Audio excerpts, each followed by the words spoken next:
Hi everyone, I watched the Social Dilemma Netflix original film 2020, so you don't have to. Just kidding, because you most definitely should. However, I will give you a brief overview of my perspective on this film and share some insight that I have on the topic. The Netflix original film, The Social Dilemma, is about the harsh realities of social media and the impact it has on our lives. The film discusses how social media is based on manipulating and deceiving people with their primary goal to create an intent-based society, which in simplistic terms means to exploit people to profit on their engagement. Social media platforms like TikTok, Instagram, Snapchat, they are all in competition on who can hold your attention the longest and keep you coming back for more. Everything you do on social media, every click, like, swipe, is all tracked, which essentially, as Tristan Harris, former design aesthetic for Google and co-founder for the Center for Humane Technology, explains that this forms an avatar voodoo doll, which we will circle back to throughout this review. The algorithms use this avatar to play with your emotions and hold your engagement, which in the film is depicted through Ben's character. Throughout the film, we see the development of Ben's avatar becoming more and more like him. Scary, right? Okay, so before we dive into the rest of the review, I just want to highlight some main concepts that I'm going to be critically analyzing, and these include addiction, fake news, trust versus mistrust, and algorithms, and then how these concepts are based on a capitalist agenda and how it affects our children and students. All right, so I'm going to start off with a quote from the film that really stuck with me. And it is, "There are only two industries that call their customers users, illegal drugs and software." This is about 31 minutes in. So what is this suggesting exactly? It is suggesting that social media has been built with the intention of it being drug-like. So that means to cause detrimental effects to our physical, mental, emotional, and social health. Dr. Anne Lambark, medical director of addiction medicine, emphasizes how social media is a drug, such that it plays with your pleasure-pain balance and directly affects the release of dopamine and reward pathways in your mind, which promotes addiction. So why, as educators, are we always trying to find ways to incorporate the internet and social media into the curriculum? Tristan Harris explains how we've moved away from a tool-based technology to an addiction and manipulation environment.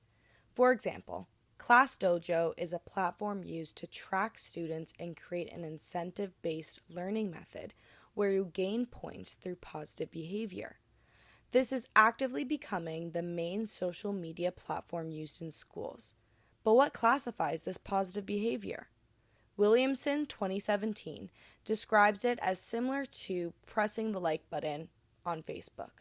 And this creates a behavioral data trial, or in other terms, forms your own personalized avatar voodoo doll. Well, what are the implications to this? Williamson, 2017, explains how Class Dojo defines what kind of knowledge and ways of thinking matter and who counts as good teachers, students, and schools. These performances metrics shape how we practice, value, and think about education.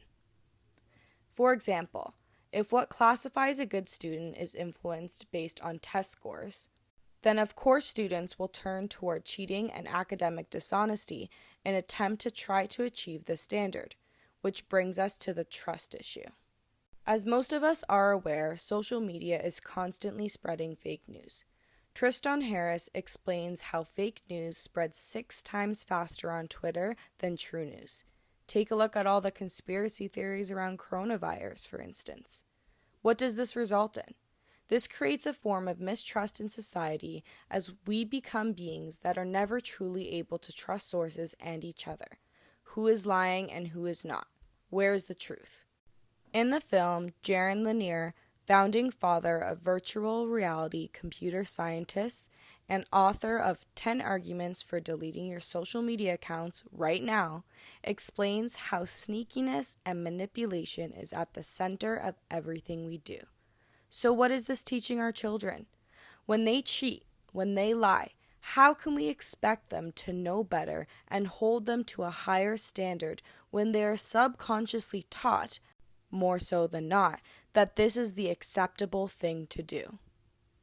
Literate et al. 2021 explains how the main cause of widespread fake news is based on social media platforms shaped by personal experience, which creates many biases. This forms a very narrow representation that youth must fit into and develops identity concerns. The people who spread fake news based on personal experiences also likely have a high presence and engagement time on social media. Nowadays, these individuals are known as influencers.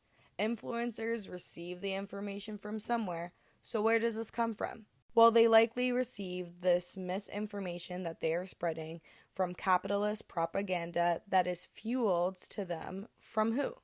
Well, from the algorithms, of course, the same algorithms that have formed their avatar voodoo doll, and the same algorithms that reproduce racism, sexism, and false notions of meritocracy.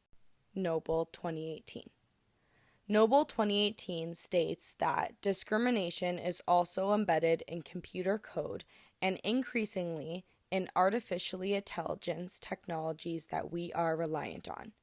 This suggests that social media heavily reinforces capitalism, and in the film, Tristan Harris solidifies this concept when he explains how behind the scenes of the tech industry is a bunch of white men in their 20s to 30s making decisions, changing perspectives, and controlling the thoughts and emotions for over 2 billion people around the world.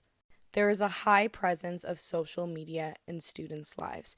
Therefore, as a future educator, I need to be able to decolonize the information that students are exposed to on the internet. Easier said than done. So how will I do this? Unfortunately, the main agenda for social media is based on who can profit the most by holding users' engagement the longest. Through this competition, social media creates addictions through continuous manipulation, exploitation, and spreading of false news. Our society leans toward this exploitation social economic system through incentives and rewards, which results in society moving toward dystopia.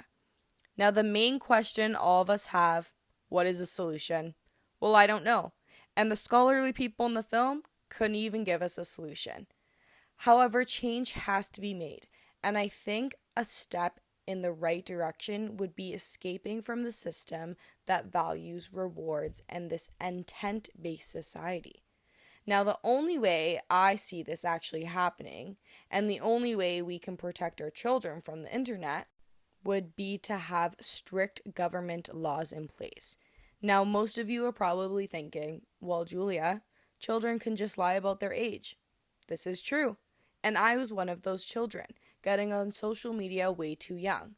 However, based on the film and based on our avatar voodoo dolls, artificial intelligence knows if children are lying about their age, since they know way too much information about us.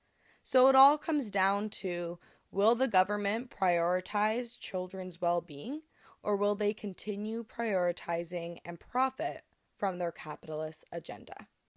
Thank you for listening. I know that was a lot of information, and if you guys have any comments or suggestions as solutions, I would love to hear them and be able to incorporate it into my life as a future educator.